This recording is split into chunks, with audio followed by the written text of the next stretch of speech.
Hi, my name is Alex Asher. I'm the CEO of LearnCube, and today I'm joined by Julia Silva. She is the founder of Qualified Tutor, and just a fantastic resource. If you're new into tutoring or you've been in the industry for years, she is the person that you're going to learn so much from. And today we're going to be going into 4 simple strategies to build engagement. So Julia, thanks so much for joining. Hi, Alex. I'm so happy to be here. Let's talk about building engagement because it can be really daunting to start with a new student. And even after working with a student for weeks or months, your energy can flag and you can start to wonder, are they with you or are they secretly watching Netflix? I hate So, what are we going to do to build engagement? That's the question. And it's hard enough face-to-face and it's double hard online. You and I both love to work online. And I've been tutoring on LearnCube recently and I find it fantastically useful and adaptable. And I'm bringing lots of different resources on there. Let me see if I can explain to you how I build engagement. I'm working on 4 steps.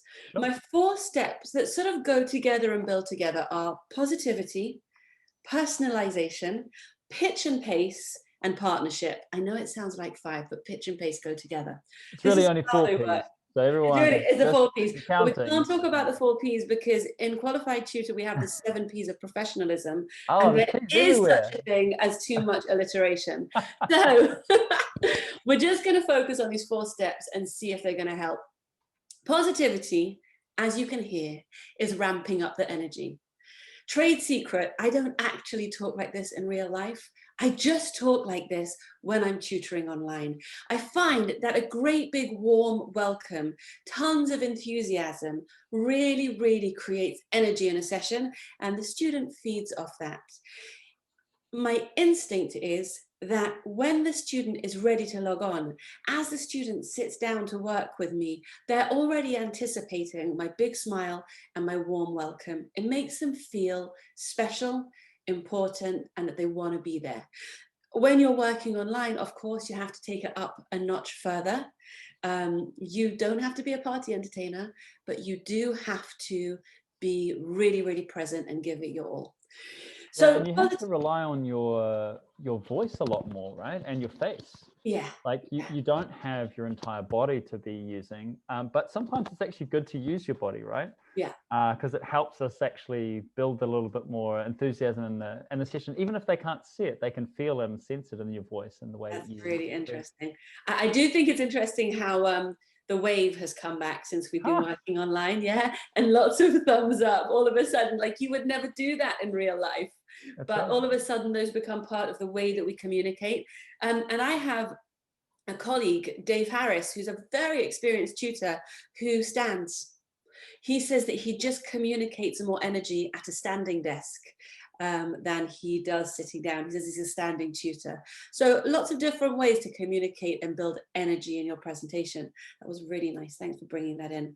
The next part about positivity that I wanted to share with you is friendliness. And the way we talk about it in Qualified Tutor is we talk about being friendly rather than being friends. And that's a really important distinction because your student doesn't need you to be their friend. They have friends. They don't need you to be their peer. They need you to be what we call a trusted adult. And you may only have a few years, you know, of age gap between you, and that's completely irrelevant here. The point is that you're in a professional role, and so your friendliness shouldn't overspill into being friends. What rather friendliness is means being on your team. And how much more relevant is that now during lockdown? You know, coronavirus has separated us and has isolated so many of us, and children are thirsty for community. So if you can be somebody who's on their team, who's rooting for them, it's really powerful stuff. You know, a teacher in a classroom wants to give positive feedback to every single student all through the day, but they struggle to be able to reach every student. If your student knows that you are on their team, yeah, that's a massive plus. One of the powerful ways of being friendly, like you and I did before we pressed record tonight, was to say, hi, how you doing? And a tutor might worry that taking 5 minutes out of the session to say, hi, how you doing, is wasteful. the parent or the school is paying for every minute of my time. Is it okay for me to stop and chat? My feeling is, and most of the experienced tutors that I work with agree, that that 5 minutes that you spend makes the rest of your time so much more efficient, because Totally if agree. anything's on the student's mind, they get a chance to share it. And if anything is going to get in the way of their learning, you'll find it out then. And crucially, and this is going to take us on to personalization, you get to find out interesting stuff about them, and you can build that into the way that you tutor. Yeah, I think it's also the fact that how can you demonstrate that you're on their team when you don't even ask, right? Like there's an aspect there. You just, oh, let's just brush away the kind of friendliness aspect and get straight down to business. Like certainly it depends on the age range, right? But even adults, at least in sort of the cultures that I'm probably more familiar with, we don't like that because it kind of it sort of feels like more and more like a transaction, and it's hard to get more out of a transaction that way. And then it is about minutes, right? Yeah, So we funny. only went through 30 minutes, you know, rather than 35 or whatever it might be. Like if you haven't had that rapport, I'm not going to be listening as hard. You're going to have to work twice as hard to get through whatever you're trying to get through to me at that time. If you haven't let me kind of even have that buffer to be able to let go of my stuff for the day, then I'm not going to be listening again. So it's just this investment. I really like the way that you position that as that kind of investment up front. You know, one of the things that we talk about is relationship matters.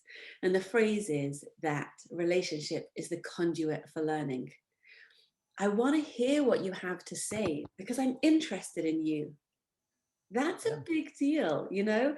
And if you can create that relationship, that vehicle for learning between you and your student, that availability, I'm interested in you, tell me what you think on this subject, then your student is going to have that transformational learning experience that we're really onto. And it's so interesting, Alex, that you sort of touched on that transactional, because you know, we think about transactional tutoring a lot, and it's really not what we aspire to.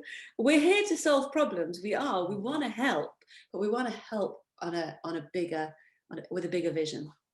Totally. So let's go on and talk about personalization. I see a lot of purple unicorns in my tutoring, I really do. And I have a feeling I'm going to be spending a lot of time talking about BMXs in the next few weeks as well. You know, a teacher doesn't have the luxury to personalize every lesson for every student. You can have student-led projects, but in general, you know, if you need to teach science, then you're teaching it in this format. And if you need to teach writing, then you're going to pick a book. How much more freedom does a tutor have to pitch everything, to place everything around the student's own interests? And what's interesting is that you can think about knowledge and you can think about skills. And sometimes we're in the role of imparting knowledge or revising knowledge. And sometimes we're in the role of developing skills. But in both cases, you can personalize the work. So one of the examples I use in the blog that I'm going to share with you after this is if you're doing Hamlet, you can do it as a comic book. You can really write and publish a comic book analyzing, you know, the plot of Hamlet. And if you are doing, if you're practicing reading or writing, like I say, I'm going to be doing it on BMXs this week. So choose the topic that you're working on and find ways to make it really, really relevant for your students, because why wouldn't you fire up their interests? A friend of mine who, Helen Kenworthy from the Complete Works tutoring company, she talks about a student that she worked with who was on the autistic spectrum and really, really struggled in small group work, unless you got him on a special subject. Yeah. I'm not sure I remember what it was, but once she found his special subject, he became the expert in the group and he was so forthcoming. So even those students who really, really struggle, if you can find their hook, the thing that really, really brings them to life, you've got so much more chance to get through to them. So if you're building a reward chart, let them choose the color and the picture. And if you're doing a book, let them help you choose it. And if you're doing maths, count whatever it is that they're interested in. And I'll give you one more thing before we move on to the next step. And that is that if I write maths problems for a student, and I very often have those ready on the whiteboard beforehand, I'll put the child's name in. Yeah. We'll be planning their birthday party, or that child will be going shopping, and I'll have picked up the names of a few of his friends from those lovely chats that we've had earlier. So that way I can make it really feel like this is not a textbook.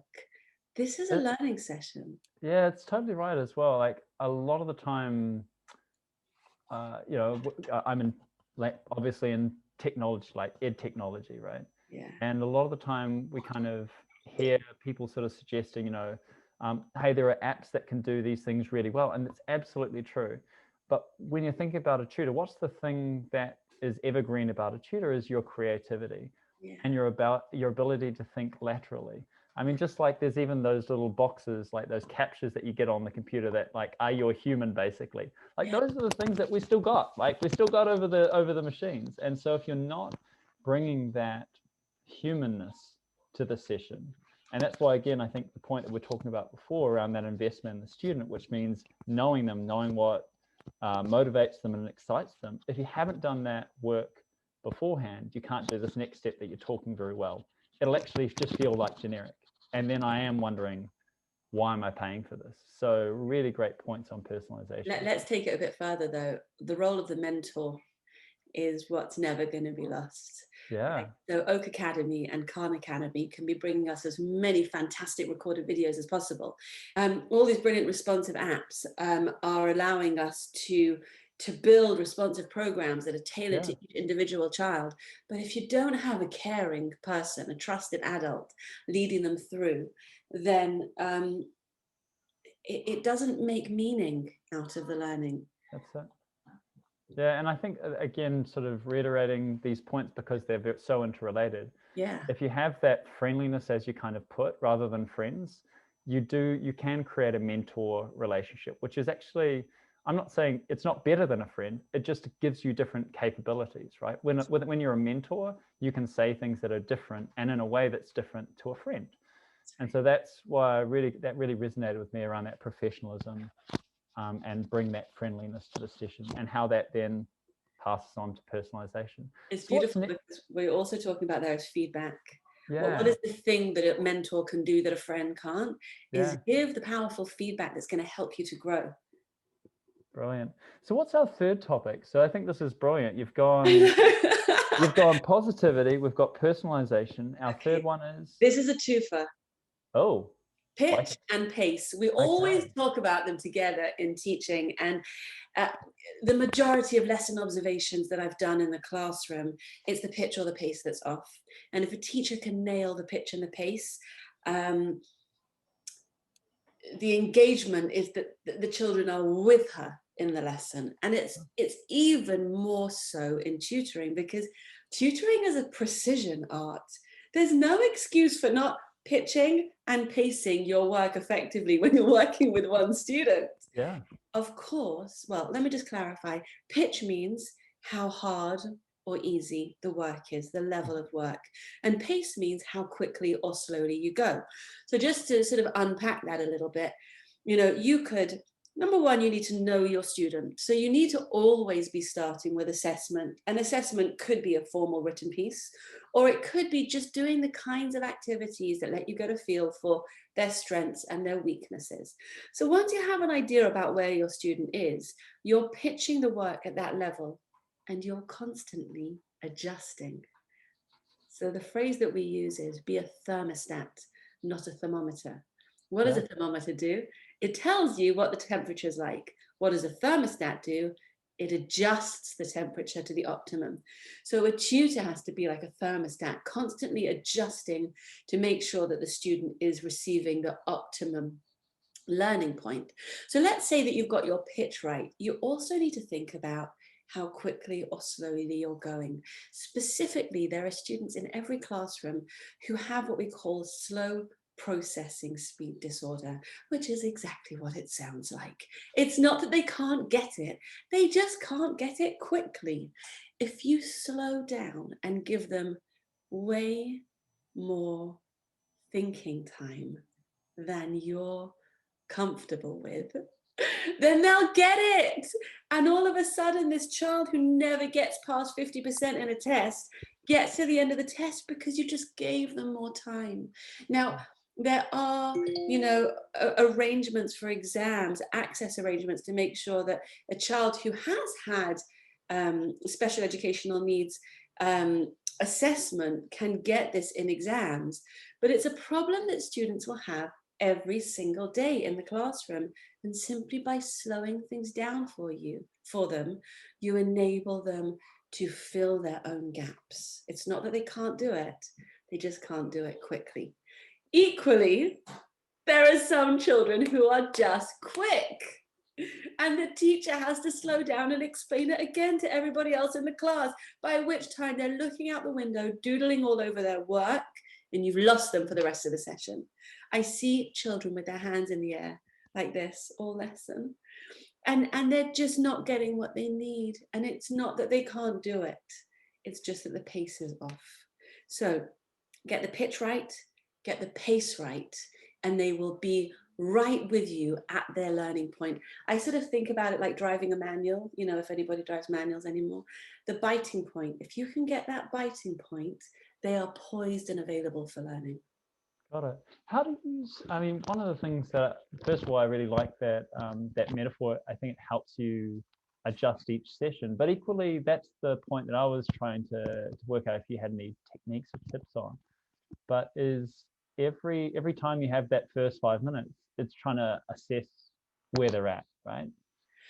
Or do you feel that it's like you've got to set the pace rather than letting do you have an opinion on that? I do. I have lots of opinions on that. In fact, we're going to record another presentation on that. Okay. The skill of a first session Sure. is its own art, because you need to get to know them, but you need to achieve something in the session. Yeah. So getting the balance right. I have a few tips and tricks. We'll cover it separately because I want to go in depth in that in the way that we're doing this. Sounds brilliant. Okay, great. Okay, so let's fly onwards then. Now that we've covered pitch and pace, our twofer, the last one is partnership. And this is really the rocket power, because when we talk about partnership, we're talking about partnership in learning. If you can get into the habit of teaching your students to see their own learning process, that was hard for you. Which part of that was hard for you? Did you think you were going to manage that? Those are the questions that teach them to reflect not just on the outcomes of their activity, but actually on the process they've been through. And since, I give you another thing about tutors, we're trying to make ourselves redundant. Yeah, what we really want to do is teach a man to fish. If we can get the students to become independent learners, to be able to cope with the classroom, or to be able to access learning by themselves, that's really our goal. We want to make ourselves redundant. And the way to do that is to basically teach the student to be their own tutor. Mm-hmm. You know that we have, so this is metacognition and self-regulation. That's what we're talking about. And the evidence in teaching is that this is the most effective skill that you can teach a child or any student. If you can show a student how to organize their learning process, I'm going to need this in order to learn that. Mm-hmm. So I need to go and acquire this knowledge so that I can answer that question. So somebody asked me recently, one of the participants in one of our courses said to me, what is metacognition? And I said to them, that was the fact that you didn't know what metacognition was and you needed to find out in order to practice this strategy is the understanding that we need students to have. When a student reads a difficult text and they're looking for vocabulary that they don't understand, it's already a level for them to see that they didn't get it. Mm-hmm. That's already a level of understanding for them. And if you can sort of slightly remove their purchase from the in the moment learning to sort of let them be reflective in the same way that we must be reflective and think about, I didn't understand that word in a sentence. Does that mean I don't understand the sentence? If it does, I need to find out what that word means. I understand the sentence even without that word, which means I can probably work out what that word means. Those kinds of skills, those are skills that you and I are self-aware of. We know how we're deploying them. If we can teach our students to ask themselves those questions, or at least to notice when they've done it, then we're building a partner in learning. So one of the ways that I do that with a student is I talk to them about the importance of their learning. I talk to them about growth mindset. Have you and I spoken about growth mindset before? No, I've looked into it a lot though. It's a brilliant bit of work and a fantastic concept to It's know very about. enabling. Very much so. You know, and teaching students that their brains will grow and develop is something that's quite established in schools nowadays. And one of the advantages of that is there's tons of really good resources. So I've been showing my students recently a clip from Adapted Mind, which is a really nice platform. And they have an area which they call their super skills. And the first little video there is two little aliens talking about being scared in algebra class, and how the little alien works out that she discovers that no, her brain is a muscle, and if she tackles challenge, she gets stronger. So whether you're working with a young child or an older child, teaching them that the learning point is where the challenge is, you know, teaching them that you don't want them to get 10 out of 10. You want them to get 8 out of 10, because then you know that the work's hard enough, you know that you're pushing them forward. That's the service that you're doing for them. And a tutoring session it has to be a partnership. I can't do learning to you. Yeah. You know what I mean? You have to show up, you have to bring it. I think what I really like about that concept as well is it's a magnifier, right? If you turn up to every session and you just ace it, they get 100% out of that tutoring session in terms of what they learnt. But if they're only literally just learning information, for me, that's not a very good tutoring session. There's no magnification aspect there, right? Whereas if you've taken them through a process in that tutoring session, that next time they're in a classroom, they're like, now I know how to teach myself. Like every time they do any kind of work outside of your session, they're going to be getting better. Right. And if what you're selling is an outcome, which I believe people aren't like, hey, I really like spending money on tutoring. They're like, I really want an outcome for my child that's different than what they're getting. Then there could be no better way of helping the student than helping them become an independent. I talk of like in the idea of user, but let's call them a learner, an independent learner, because then they're always going to be getting better, whether they're with you or when they're out with friends or whatever it might be. They're always going to be getting better. So I really like that point. That's great. You know, we do talk about the spillover effect, and you find that even if you Johnny Manning has this data that if you revise one specific topic with a student in maths, you'll find he'll do better on the whole test next week. Doesn't make any sense. But he simply learned that it was worth applying himself a little bit longer, because he might find the answer if he just sticks with it. And we have a lovely podcast that we did with Johnny Manning and Amy Garr, who's a head teacher that he's worked with in the past. And the key thing, and it's always stuck with me, he said it's one of the first times that her students make a connection between effort and attainment. Sure. So for those students to all of a sudden see that if I put the effort in, I will do better, which is bonkers that that's news to them, right, at 15 years old. But it is because they haven't seen attainment before. They never reach that sweet spot of attainment. Absolutely. Well, Julia, this has been brilliant. We've really covered a lot. And basically, we covered positivity. I think we went through that really well, through that personalization, pitch and pace, that TOEFL that you're telling us about, and then the partnership that we've just gone through. So those are 4 fantastic strategies that I think, again, can help any tutor in any field, because these are like foundational skills and foundational approaches. The way that we talk about it, Alex, is culture eats strategy for breakfast. Peter Drucker's famous phrase. So the idea is that if you can get your mindset straight, then these strategies will just fall into place for you. Brilliant. Thanks again, Julia. I really appreciate it today. Pleasure. That was really fun. Thanks, Alex. Alex, I just wanted to let your listeners and viewers know about our level 3 qualification in education and training. We've been working towards this qualification for a year now. We've now trained more than 400 tutors, and we're beginning to offer this level 3 as a new industry standard. The vision is tutors have never had professional development in the past, a formal standard that parents can expect to see, that tutors can know is, yes, I'm doing it right. And what's really lovely is that tutoring can be lonely, and our courses are delivered within a community, and that community is endlessly supportive. And so what happens is that tutors come in to work with us, they get a framework for how to tutor effectively based on this culture that I've been describing to you of transformational tutoring. And within that process, they also build for themselves a support network of peers who will share resources, encouragement, and reassurance. So the level 3 in education and training costs £220. It takes between 6 and 12 weeks. It's all done online, and it's a combination of live and asynchronous learning, which is really the best in online learning today. We're really, really proud of it, and we would welcome any LearnCube users to come and join the qualification. Fantastic. Thanks so much for that. And I'm sure that if you're trying to, I mean, all of us, I mean, that's why you're choosing LearnCube, is to professionalize your service. Right. It makes total sense that you also invest in becoming a better tutor. Thanks very much for that, Julia. Pleasure. My pleasure. Okay.